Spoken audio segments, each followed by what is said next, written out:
This week, I had the pleasure of interviewing Tim Curry, the owner of Wood Fire Roasted Coffee. And fire roasting coffee beans is a very, very rare thing to do here in the United States. It's an old and ancient process that, picture if you will, like wine. If you've got an old aged oak barrel, that is going to bring out the complexities and the nuances that the stainless steel can't bring out. And that's what Tim does with his coffee. So wood fire roasting coffee beans is the way to do it, and you will taste the difference. We're here at the Dish Cafe, and I'm with Tim Curry, the owner of Wood Fire Roasted Coffee Company. Now, Tim, wood fire roasting, what exactly is that to our viewers? Well, I actually do roast the coffee over an oak wood fire, an especially designed Italian-built roaster.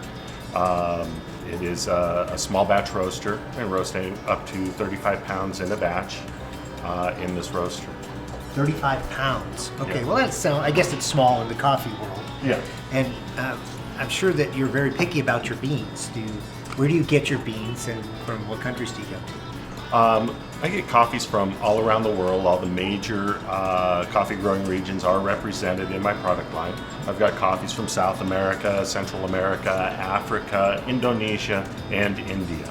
Wow, so do you change up? Do you have to, like, whatever's best that week, or is it, it's a commodity? I know it changes. Well, we do have to maintain consistency for our commercial clients. So many of the coffees I have, I do bring in consistently. There are some special coffees that I do roast that are limited availability, small lot coffees. Now I understand actual wood fire roasting is very rare. About how many of you around the United States do it? In the United States, there are, that I can find, 8 commercial roasters that roast coffee with wood. Only about half of them roast coffee exclusively with wood. Some use natural gas and have other lines that are roasted with wood. So you're kind of like one of 4. Yeah. So here in Reno, you get one of 4 people that actually does wood fire roasting for their coffee beans, and you're available in places like Dish Cafe and around town. So we feel kind of special. Thanks, Tim, for opening that here. Now, what else is it that, if you're a viewer out there, you want to get a hold of some of your coffees, is there different shops in town? Are you in any stores? How's that? We have our coffees available in a couple of stores in town. One is the Great Basin Community Co-op. They have some of our organically grown coffees available there. Also at Nothing to It Cooking School, they are selling some of the coffees on the shelf there as well.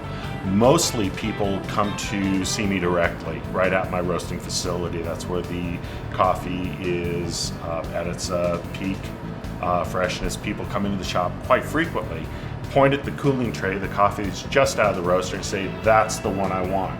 I see. Cool. All right, so coffee beans, you don't grind them. I know that. Tell us about how you keep the coffee beans fresh and what's important to us as a consumer. Well, coffee does have, in whole bean form, a very short shelf life. It is only about 2 to 3 weeks where the coffee is at its best flavor. So the best thing to do is buy your coffee frequently from a locally roasted source, such as Wood Fire Roasted Coffee, and just store it in the bags. The bags we use are Ziploc resealable, so they hold the coffee. They are specially designed for coffee. So just store the coffee in the cupboard in these bags, grind them fresh as you're brewing, just before you brew the coffee. Okay. And that will ensure that you have the best, freshest cup of coffee every day. Now, I notice a lot of people, they'll freeze a bag. Is that damage that's freshness? It does change the coffee immediately. You never have the same quality of coffee. I don't recommend freezing the coffee as a way to do it. In some cases, I don't want to go down this road. Okay, got it. Well, I'll tell you, I've learned a lot about coffee today, and I've learned obviously that the best, the freshest is wood firing roasted, and I certainly appreciate your time, and I know that I'm going to be drinking your coffee from now on. So thanks for being with us on Plush Life today. Thank you, John.